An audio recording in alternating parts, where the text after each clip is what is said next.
I'm going to give you some of the secrets about how we make you buy what we want you to buy.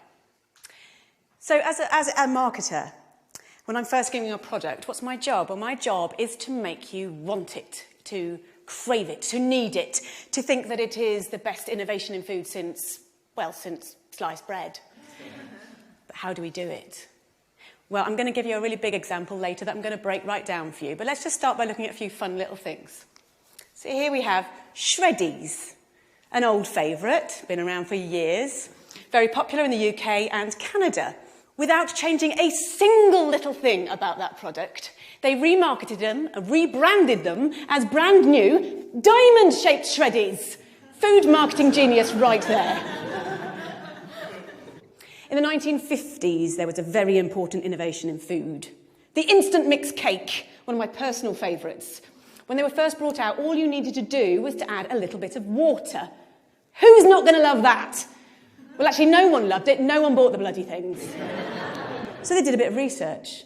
And what they found was that the main consumer, the target consumer, the housewife, felt that it was cheating. They didn't want to pass off such an easy thing as their own baking to their partners, their husbands, their families, whatever. So what did the producers have to do? They had to make it harder. So now you had to add water and an egg. And sales exploded.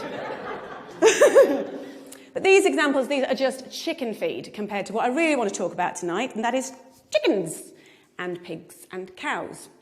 So when we think about where chickens, etc. come from, we think about something a bit like that. That's also our instinctive idea, but we all know if we really think about it, if we think about it deeply, it's probably a little bit more like that. But that's a lot nicer. It's a lot more romantic. So how do we give you this impression? Well, there are 3 techniques that we use.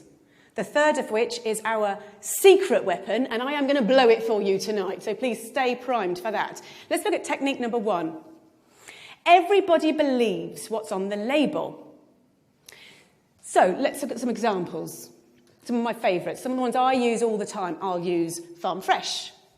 I'll use 100% natural. I'll use butcher's choice. But what does that really actually mean? Well, truthfully, it doesn't mean very much. If we see that on the label, we feel a bit more confident. But let's have a look at what a farm really looks like. It probably looks like that. Now, this is a concentrated animal feeding operation. I'm going to run that past you again. It's a concentrated animal feeding operation. That's not going to look great on a label. Hence, we use farm fresh. Innovation number 2. This is what we use. We focus on progress. Intensive farming was born out of necessity. At the end of the Second World War, resources were extremely tight. Farming had to be by necessity very, very economical. And we've learnt from that, and we've built from that, and we're able to now raise more and more animals in smaller and smaller spaces. So we've got extremely good at it. If we looked at a room of about this size, and this were turned into a chicken barn, it's a 100-seat theatre, how many chickens could we probably fit in this room now? I'm going to say about 4,000. It's pretty impressive, isn't it? It'd probably look a little bit like that. Now, the public aren't going to be massively keen on that idea, and it's my job to make them feel a little bit better about it. So how do I do it? Well, a basic principle of marketing. We use the right choice of words, and by using the right choice of words, we can make the conversation, we can focus the conversation the way we want it to. So we'll use an example like this. When you look at that picture, where is your eye drawn? It's drawn right to the middle of the page, massive letters, we've got strive to optimise. What we're looking at in the picture, in reverse, looks a bit like that, but this looks a lot nicer, because we're looking at strive to optimise. It makes us feel that there's progress. We feel good. So the challenge for the marketers is to make the public feel comfortable at what they're seeing.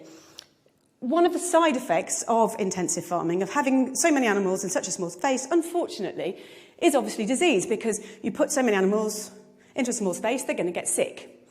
It is no secret that 50% of all the antibiotics in the world are used on farmed animals.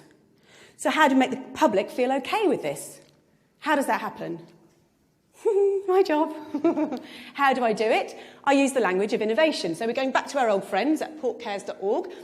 And what they do is they say, as farming has become more efficient, veterinarians have incorporated new technologies and methods into practice. This makes us feel good. This is positive. Yeah? This is progress. And when we're then marketing to future consumers, we would perhaps use something like this. This is a colouring book. Pigs and pork. It's absolutely gorgeous. And what we're doing here is we're getting the children to focus on the fact that we're using innovation. So by bringing the pigs out from the muddy fields and into the clean barns, we're taking them away from all that nasty, dirty mud and all the diseases that are lurking there within. Positive. So on to our secret weapon. This is what we really need to focus on. So these two techniques alone, they are not going to work. We need a secret weapon, number 3. It is actually in this room right now. Secret weapon! It is you. So how do we do it? When you're in the supermarket, you don't want to think about where those products have come from. You don't want to think about how those animals have been reared, how they've been treated. The power of willful ignorance cannot be overstated. This is systemised cruelty on a massive scale, and we only get away with it because everyone is prepared to look the other way. Thank you.